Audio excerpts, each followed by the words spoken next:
News, सच जरूरी है। नमस्कार दर्शकों, ये MNS न्यूज नेटवर्क और आप देख रहे हैं MNS न्यूज टीवी। मैं हूं आपके साथ शुभांगी। तो आइए देखते हैं आज की कुछ खास खबरें। पीएम मोदी बोले, गहलोत सोते जागते और खाते पीते कुर्सी बचाने में लगे रहे। पीएम नरेंद्र मोदी आज राजस्थान के चित्तौड़गढ़ में है। यहाँ उन्होंने सवालिया सेठ के दर्शन कर आशीर्वाद लिया। इसके बाद उन्होंने 7,000 करोड़ से अधिक के प्रोजेक्ट का उद्घाटन और शिलान्यास किया। लोकार्पण और शिलान्यास समारोह को संबोधित करने के बाद पीएम मिनी रोड शो करते हुए सभा स्थल पहुंचे। मंच पर पहुंचने के बाद सबसे पहले उन्होंने महात्मा गांधी के तस्वीर पर माल्यार्पण किया। इसके बाद मंच पर मौजूद भाजपा अध्यक्ष सीपी जोशी ने उनको मेवाड़ी पगड़ी पहनाकर स्वागत किया।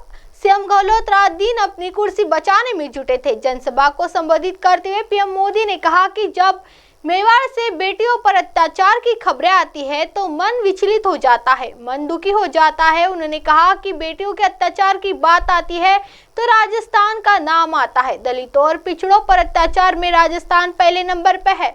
मैं दुख और तकलीफ के साथ पूछना चाहता हूं कि आपने 5 साल पहले इसलिए कांग्रेस को वोट दिया था। कांग्रेस ने लोगों को भ्रम में डालकर सरकार तो बना ली, लेकिन सरकार नहीं चला पाई। यहाँ के सीएम गहलोत रात दिन अपनी कुर्सी बचाने में जुटे थे। जनता को अपने हाल पर छोड़कर ये लोग अपने बेटों को सेट करने में लगे थे। गहलोत जी को पता चल गया है, वे हार रहे हैं। उन्होंने कांग्रेस पर निशाना साधते हुए कहा कि कांग्रेस ने वन पेंशन के नाम पर 500 करोड़ आवंटित कर दिए थे, लेकिन हमारी सरकार ने अब तक योजना में 70,000 करोड़ देश के जवानों के खाते में जमा कर दिए हैं।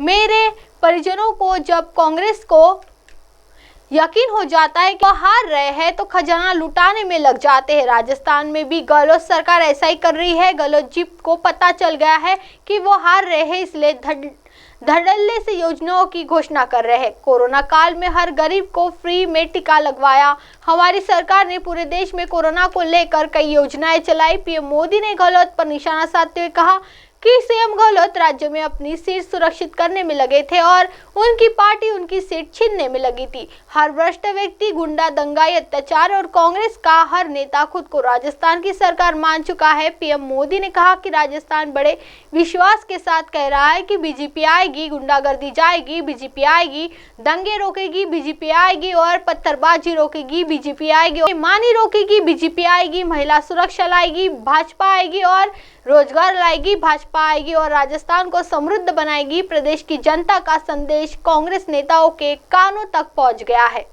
इसलिए इसके पहले शिलान्यास कार्यक्रम को संबोधित करते हुए उन्होंने कहा कि देश भर में गैस पाइपलाइन बिछाने का काम चल रहा है।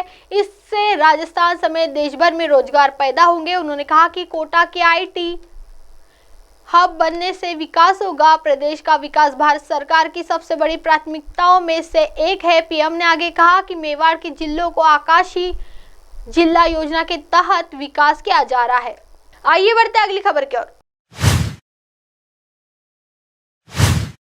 पार्टी और सिंबल की लड़ाई पर सुप्रिया सुले का बड़ा दावा।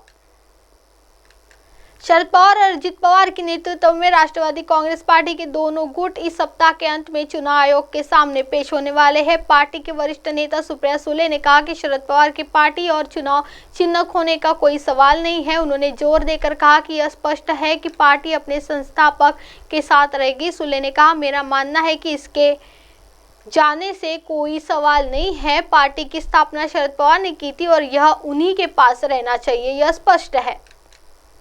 सुनवाई के लिए दोनों गुटों को बुलाया गया है। अजित पवार ने इस साल जुलाई में अपना चाचा और एनसीपी संस्थापक शरद पवार के खिलाफ बगावत कर दी थी और महाराष्ट्र में सत्तारूढ़ बीजेपी शिवसेना सरकार में शामिल हो गए थे। 8 अन्य एनसीपी विधायक भी बगावत में अजित पवार के साथ शामिल थे। तब से दोनों गुट भारत के चुनाव आयोग के समक्ष पार्टी के नाम और प्रतीक पर दावा कर रहे हैं।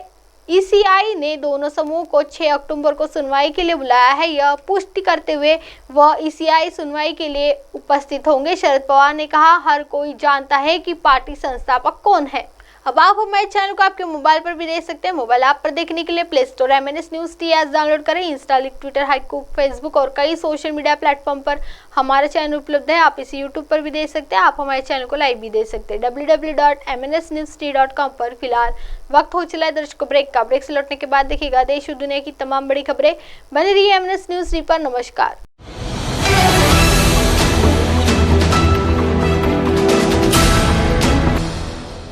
ये है MNS न्यूज नेटवर्क और आप देख रहे हैं MNS न्यूज।